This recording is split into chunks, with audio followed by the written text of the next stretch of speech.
Welcome back sa aking YouTube channel. Para sa mga first time lang po nanonood, let's click mo na yung Jeremy TV Manila. Anyway guys, wala na po ba ito, libre lang, tulong mo na lang din sa kapwa mo. Alright, thank you very much po. So ang topic natin ngayon po, today's reflection. Pangalawang linggo na po natin ng Adviento sa ating simbahang Katoliko. So ang message ngayong pangalawang linggo, di ba? Kapag ba dumaranas ka ng matinding pagsubok, at tila ba hindi nadidinig yung mga hiling mo sa Diyos, naitatanong mo ba sa iyong sarili na nasaan ang tulong ng Diyos? Diba? Kasi lalo na kung alam mong nawawalan ka na ng pag-asa, wala kang solusyon, na itatanong mo ba yun sa iyong sarili? So, nung panahon ng Israel, guys, diba? Alam naman natin na pinili ang bayang Israel na bayan ng Diyos. Pero humantong sila sa hindi magandang pagkakataon na kung saan, di ba? Nung nagkasala sila, naging matigas ang ulo, sa galit ng Diyos, ipinitapon sila sa Babylonia. So, kung nagbabasa po kayo ng Bible, masusundan nyo itong kwento na to. So dahil doon, napabayaan talaga sila. Naging alipin sila, pinarurusahan sila, minamaltrato. Talagang makita natin yung mga Israelita ay para pinabayaan talaga ng Diyos. Pero may isang propeta, ito na si Propeta Baruch, na ang sinabi niya ay, huwag kayong mag-alala, darating ang tulong ng Diyos. Iahon kayo dyan sa Babylonia, ibabalik kayo sa bayang Israel. Siyempre, yung mga dumaranas ng time na yun, yung mga Hudyo, di ba, mga Israelita, ay nadidismaya na dahil sa kanilang hirap na dinaranas. So, magulo, guys. Magulo at mahirap ang sitwasyon ng mga Hudyo. At ganun din, di ba? Nung bago dumating ang ating Panginoong Yesus sa bayang Israel, o nung sinilang siya sa Bethlehem, di ba? Na kung saan ay magulo rin ang bayang Israel. Di ba? Yung Romano, sinakop ng Hudyo. Talaga namang malupit, di ba? At talagang pinipersecute nila. Minamaltrato din yung mga Hudyo o yung bayan ng Israel. Kaya nagtataka sila, di ba? Kung bakit hindi sila tinutulungan ng Diyos. Kasi hirap na hirap sila, parang hindi na nila kaya. Di ba? So, magulo na. So, parang sa panahon natin ngayon, guys, di ba, pagka nakita mo yung social media, sa radyo, sa TV, marami kang negative na makikita o mababasa sa dyaryo o maririnig sa TV at sa social media. Di ba? Nandyan sa panahon natin ngayon, di ba? Gulo. May gera sa Russia at Ukraine. May mga iba-ibang lugar din sa mundo ng kakagulo, nagpo-protesta, di ba? May nag-aaway. Kahit dito sa atin, di ba? Pag nakinig ka ng radyo at TV o social media, may pinatay, di ba?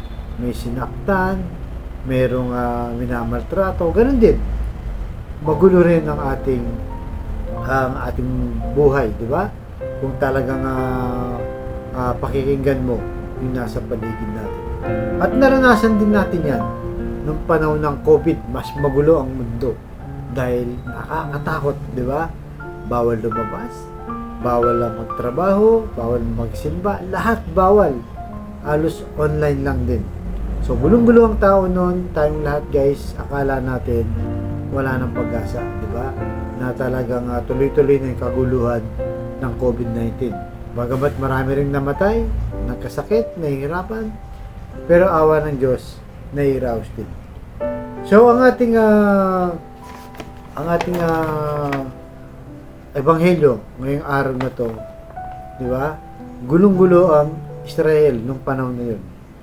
Kaya dumating itong si San Juan Bautista na taga-bautismo ng mga tao. Gulong-gulo rin sila. Naghahanap sila ng Messiah, di ba? Dahil nga ang sabi ni Propeta Isaias, merong darating na tulong sa inyo, di ba? At itong darating nito is magiging hari. So, ini-expect nila yung kanilang magiging hari ay talagang magsasalba sa kanila, makita nila na maraming puwersa, malakas, di ba? Pero hindi yun ang nangyari.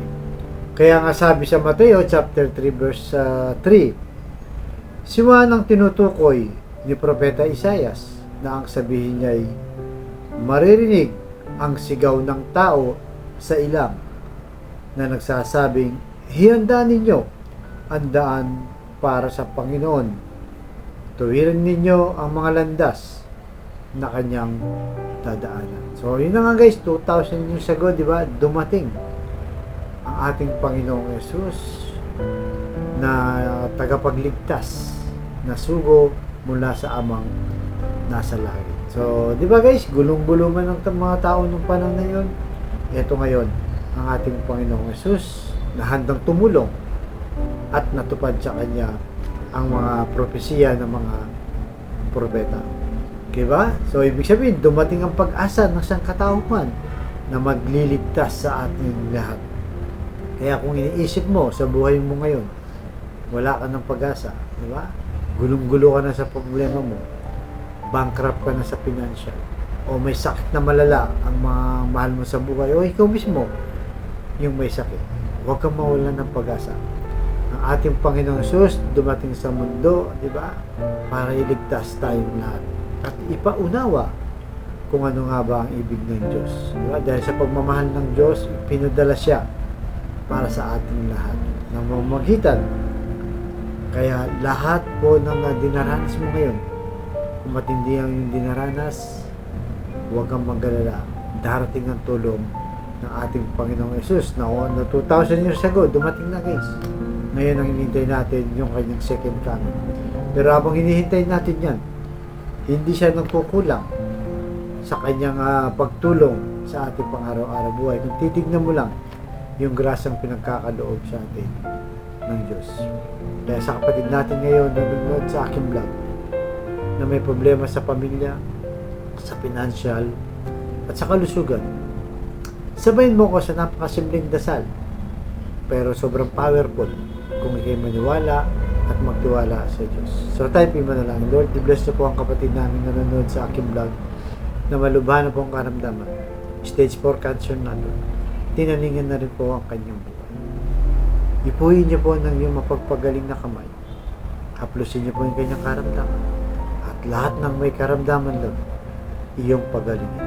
Alam naman po namin na walang imposible sa iyo kung yung loloobin basta't kami manalig at manampalataya sa anak mo si Jesus.